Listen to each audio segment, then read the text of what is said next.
मांधाता कहने लगे कि जिस समय अर्जुन नीलगिरी पर तप कर रहे थे के लिए चले गए तो उनके पीछे द्रौपदी खिन्न होकर चिंता करने लगी कि अर्जुन ने बड़ा कठिन कर्म बता प्रारंभ कर दिया है, किंतु विघ्न डालने वाले शत्रु अनेक हैं।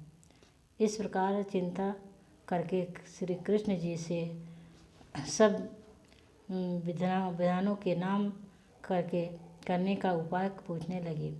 द्रौपदी ने कहा कि हे सर्व जगत के नाथ, आप मुझे कोई ऐसा व्रत करने के लिए कृपा करें जिसके करने से सभी विघ्न दूर हो जाए। श्री कृष्ण ने कहा कि हे महाभागे, श्री पार्वती जी के भगवान शंकर जी से यही प्रश्न किया था।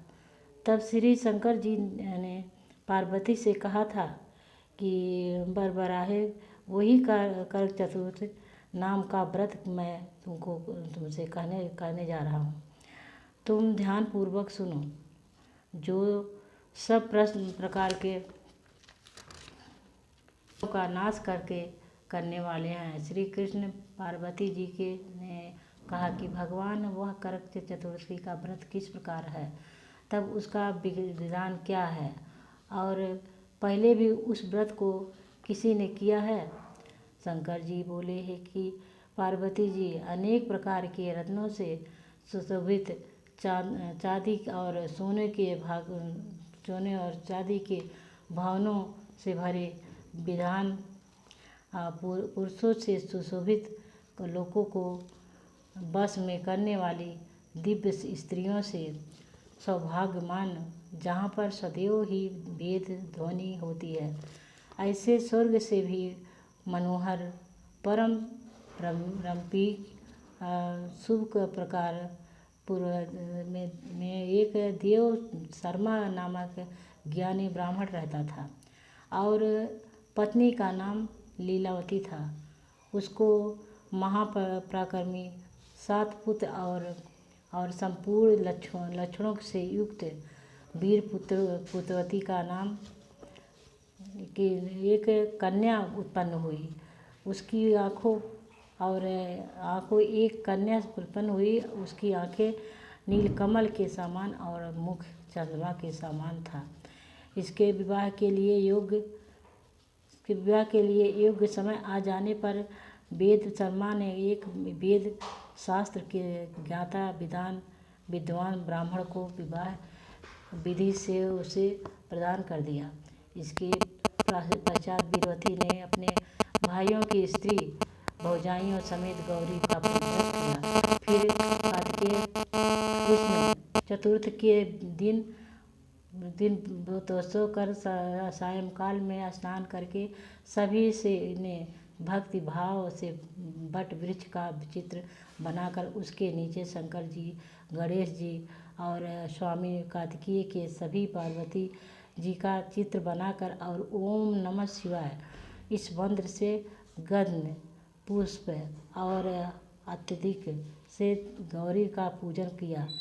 फिर शिव जी, गणेश जी तथा खडानन का अलग अलग पूजन करती हुई पकवान और अक्षत दीपक से युक्त 10 करवा चौथ और गेहूं के पिसान और गुड़ के बने हुए पकवान तथा और भी अनेक प्रकार के फल इत्यादि भोजन पदार्थों को अर्पण करके अर्घ देने के लिए चंद्रमा की प्रतीक्षा करने लगी। इसी बीच वह वीरवती बाला भूख प्यास की पीड़ा से मूर्छित होकर पृथ्वी पर गिर पड़ी। तब उसके सभी भाई बंधक रुदन करने लगे। वीरवती का मुख धोकर पंखे से हवा करके उसको ढढस बधाने लगे कि अब चंद्रमा उदय होने का वाला ही है। उसका भाई चिंतन युक्त होकर एक महान वट वृक्ष पर चढ़ गया और बहन के प्रेम से दुखी भाई ने जलती हुई लुकाड़े लेकर चंद्रमा के उदय के होने का बहाना करके दिखाया जिसके चंद्रमा का उदय जानकर दुखी होकर त्याग करके और विधि विधान से अर्घ्य देकर भोजन कर लिए। इस प्रकार व्रत के दूषित हो जाने से के कारण उसका पति मर गया। तब वीरवती ने अपने पति को मरा हुआ देखकर पुनः शिव जी का पूजन करके 1 वर्ष तक निराहार व्रत करके किया। वर्ष के समाप्त होने के पर करक चतुर्थी का व्रत उसकी भौजाइयों ने किया। वीरवती ने भी पूर्वोक्त विधान से व्रत किया। तब जब उस दिन देव कन्या के सब इंद्रियों का करक चतुर्थी का व्रत करने के लिए स्वयं स्वर्ग से आई, तब वह वीरवती के पास आई। तब वीरवती ने इंद्राणियों से सब बातें पूछी। वीरवती ने कहा कि मैं करक चतुर्थी का व्रत करके अपने पति के घर आई तो मेरा पति मृत्यु को प्राप्त हो गया था। मैं नहीं जानती कि किस प्रकार के पाप कर्म से मुझको यह फल मिला है। हे मातेश्वरी, हमारे भाग्य से आप यहाँ आ गई हैं, सो मेरे भाइयों और भौजाइयों को मुझसे कृपा करके कीजिए। इंद्री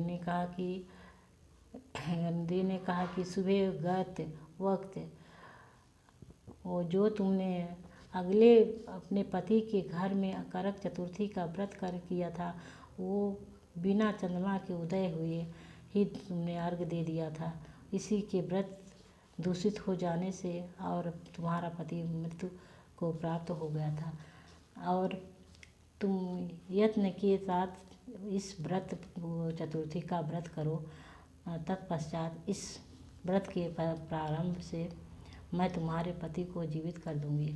कृष्ण जी कहने लगे कि हे द्रौपदी, इंद्राणी ने वचन सुनकर वीरवती ने विधि विधान पूर्वक व्रत किया। इस प्रकार उसके करक चतुर्थी का व्रत करने के इंद्राणी ने प्रसन्न होकर जल के द्वारा अग्नि सिंचन कर उसके पति को जीवित कर दिया। वह देवता के समान हो गया। इसके पश्चात वीरवती अपने पति के साथ घर आकर आनंद पूर्वक रहने लगी और वीरवती के व्रत के प्रारंभ से उसका पति धान्य पुत्र तथा आयु को प्राप्त हुआ। इसलिए तुम भी इस व्रत को यत्न पूर्वक करो। सूत जी कहने लगे कि हे ऋषियों, इस प्रकार कृष्ण भगवान जी के वचनों को सुनकर द्रौपदी ने इस करक चतुर्थी व्रत को किया। इसके प्रारंभ से संग्राम में कौरवों जीत कर अतुलनीय राज्य को प्राप्त किया, जिससे उनका सब दुख उठ जाता रहा।